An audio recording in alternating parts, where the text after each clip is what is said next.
दोस्तों आज की इस वीडियो में हम लोग रासायनिक समीकरणों को संतुलित करना सीखेंगे। ठीक है ना। बोर्ड परीक्षा क्लास 10th या अगर आप 12th में हैं तो इस प्रकार के प्रश्न अवश्य पूछे जाते हैं साइंस में। तो देखिए हमें यहाँ पे ये अभिक्रिया दी गई है, रासायनिक समीकरण दिया गया है कि H2 + Cl2 तीर का निशान HCl। अब हमें इसको संतुलित करना है। तो थोड़ा सा मैं ये बता दूँ संतुलित करना क्या होता है। तो देखिए इस तीर के निशान से पहले इनको हम लोग बोलते हैं क्या, अभिकारक। क्या बोलते हैं? अभिकारक। ठीक है ना। और तीर के निशान के बाद में जो भी यहाँ पे मिलेगा आपको, इसको बोलते हैं हम लोग उत्पाद। ठीक है ना। तो मतलब अभिक्रिया में हाइड्रोजन और क्लोरीन भाग ले रहे हैं, तो जो भाग लेते हैं उनको बोलते हैं अभिकारक। और तीर के निशान के बाद में जो भी बनेगा वो उत्पाद कहलाता है। तो देखिए संतुलित करने का मतलब ये है कि अभिकारकों में जो परमाणुओं की जो संख्या है और जो उत्पाद में जो संख्या है वो बराबर होनी चाहिए। जैसे मान लीजिए यहाँ हाइड्रोजन कितनी है, देखिए 2 है। हाइड्रोजन कितनी है यहाँ पे? 2। तो यहाँ भी हाइड्रोजन 2 होनी चाहिए, लेकिन यहाँ पे कितनी है? 1। तो इसे ही हम लोगों को क्या करना है? बराबर करना है। इसी को हम कहते हैं संतुलित करना। ठीक है। और देखिए जैसे मान लीजिए यहाँ पे लिखा है O2। ठीक है। तो जब भी मैं संतुलित करूँगा तो मैं अगर कोई नंबर लगाऊंगा तो हमेशा उसको कहाँ पे लगाऊंगा? यहाँ लगाऊंगा। जैसे मान लो मुझे 2 लगाना है तो यहाँ नहीं लगाऊंगा, मैं हमेशा कहाँ लगाऊंगा? उसके आगे नंबर लगाते हैं। ठीक है। चलिए अब इनको करते हैं। तो देखिए सबसे पहला क्वेश्चन है H2 और + Cl2 तीर का निशान HCl। तो देखिए H2 है ना, तो ये 2 ये बता रहा है कि हाइड्रोजन यहाँ पे कितनी है? 2 है। ऐसे ये क्लोरीन है तो यहाँ Cl2 लिखा है, इसका मतलब यहाँ पे क्लोरीन भी 2 हैं। लेकिन आप यहाँ देखिए यहाँ पे कोई नंबर नहीं है और यहाँ भी कोई नंबर नहीं है, इसका मतलब यहाँ भी हाइड्रोजन 1 है और यहाँ भी क्लोरीन 1 है। अब मुझे ये 2 बनानी है तो मैं क्या करूँगा? इसके आगे 2 लगा दूँगा। ठीक है ना। जैसे मैं यहाँ 2 लगाऊँगा तो ये 2 ही हाइड्रोजन मानी जाएंगी और 2 ही क्लोरीन मानी जाएंगी। ठीक है। तो आप समझ गए होंगे। तो देखिए 2 हाइड्रोजन यहाँ पे हैं और 2 ही क्लोरीन यहाँ पे हैं, तो मैंने यहाँ पे 2 लगा दिया। इसका मतलब ये है कि 2 हाइड्रोजन हो गई और 2 ही क्लोरीन हो गई। तो ये हमारा क्या हो गया? संतुलित हो गया। तो देखिए ये जो मैंने लगाई ये आपको नहीं लगानी, तो मैंने समझाने के लिए लगाए। ठीक है।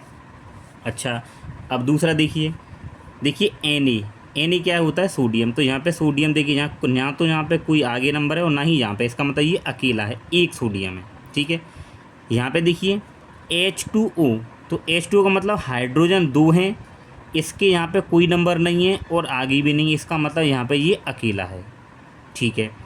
तीर के निशान के बाद में देखिए सोडियम अकेला है और यहाँ पे O मतलब ऑक्सीजन भी 1 है, हाइड्रोजन भी यहाँ 1 है और यहाँ पे कितने हैं? 2 हैं। तो देखिए तीर के निशान से पहले हम लोग देखते हैं सोडियम। देखिए यहाँ पे क्या है? 1 है, यहाँ भी 1 है, मतलब ये दोनों बराबर है। ठीक है। सोडियम बराबर है। अब देखिए यहाँ हाइड्रोजन कितनी है? 2। यहाँ पे हाइड्रोजन कितनी है? 2। लेकिन इधर अगर हम देखें तो 2 हाइड्रोजन तो ये नहीं और 1 ये रही, यहाँ पे 3 हाइड्रोजन हो गई। अब मुझे इसको इधर भी मुझे 3 हाइड्रोजन बनाने हैं। ठीक है। तो देखिए 3 कैसे बनाएंगे? 3 तो नहीं बनेंगे। अब यहाँ पे क्या बनेंगे? 4 बनेंगे या 6 बनेंगे, ऐसे बनेंगे। अब देखिए किस तरीके से हम लोग बना सकते हैं। जैसे अगर मान लीजिए मैं यहाँ पे क्या लगा दूँ? 2 लगा दूँ। जब मैंने यहाँ 2 लगाया है तो देखिए 2 सोडियम हो गए। अब मुझे 2 सोडियम यहाँ बन गए तो 2 मुझे यहाँ भी लगाना है, तो यहाँ भी 2 सोडियम बन गए। ठीक है। अब देखिए सोडियम सोडियम बराबर हो गए। अब यहाँ देखिए तो देखिए 2 आ गए ना, तो इसका मतलब 2 हाइड्रोजन है और यहाँ भी 2 है, तो टोटल कितने हुए? 4 हाइड्रोजन। तीर के निशान के बाद में टोटल कितने हैं? 4 हाइड्रोजन। लेकिन यहाँ पे तो केवल 2 हैं, तो मैं यहाँ भी 2 लगा दूँगा। अब कैसे गिनेंगे? यहाँ 2 है, आगे 2, यानी 2 दूनी 4। तो हाइड्रोजन तो 4 माने जाएंगे लेकिन ऑक्सीजन 2 ही माने जाएंगे। ठीक है। ऐसे बनाते हैं। तो यहाँ पे देखिए 2 दूनी 4 हाइड्रोजन हो गए। तो यहाँ पे देखिए 2 हाइड्रोजन ये रहे और 2 ये रहे, तो 4 हो गए बराबर बराबर। ठीक है। यहाँ देखिए 2 ऑक्सीजन और यहाँ भी 2 ऑक्सीजन, तो सारी चीज़ यहाँ पे बराबर हो गई। ठीक है। इसके बाद देखिए फिर ये है तीसरा क्या, देखिए यहाँ पे देखिए Fe मतलब आयरन। तो यहाँ पे अकेला है, कोई नंबर नहीं लगा, ये अकेला है। ठीक है। यहाँ पे देखिए हाइड्रोजन 2 हैं, ऑक्सीजन 1 है, तीर का निशान। अब यहाँ देखिए यहाँ पे आप देख पा रहे हैं कि Fe3 मतलब आयरन कितने? 3 है। तो पहले इसको बराबर, जब यहाँ 3 है तो मैं आगे यहाँ 3 लगा दूँगा। ठीक है। तो यहाँ भी 3 Fe हो गए और यहाँ भी। ध्यान रखना यहाँ नहीं लगाते हैं। अगर मान लीजिए Fe लिखा है तो यहाँ 3 नहीं लगाएंगे, हमेशा उसके आगे लगाते हैं। पहले से लिखा हुआ है कोई दिक्कत नहीं, लेकिन जब आप लिखेंगे तो कोई भी नंबर हमेशा आगे लगाते हैं। तो देखिए यहाँ पे आपके पास 3 Fe हो गए, यहाँ भी 3 Fe हैं, मतलब ये दोनों बराबर हैं। ठीक है, अब देखिए यहाँ हाइड्रोजन कितनी है, 2, यहाँ भी 2 है, तो हाइड्रोजन बराबर है। यहाँ ऑक्सीजन 4 है, लेकिन इससे पहले ऑक्सीजन 1 है, तो मुझे 4 बनानी, तो किसका गुणा करूँगा मैं, 4 का।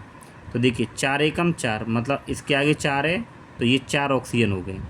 लेकिन हाइड्रोजन देखिए आप, 2 चौके 8, गुणा करके देखते हैं, तो यहाँ 8 हाइड्रोजन है, यहाँ पे 2 हैं, तो मैं यहाँ भी क्या लगाऊंगा, 4, तो 2 चौके 8। अब देखिए 3 Fe 3 Fe, 4 एकम 4, मतलब 4 ऑक्सीजन और 4 ऑक्सीजन। ठीक है, हाइड्रोजन देखिए 2 चौके 8 और 2 चौके 8, ये भी बराबर हो गया। ठीक है, आई होप आप लोग समझ गए होंगे।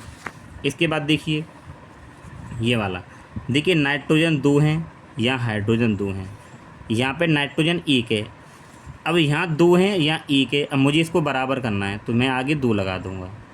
तो देखिए 2 नाइट्रोजन हो गई, 2 नाइट्रोजन, तो नाइट्रोजन तो बराबर हो गई।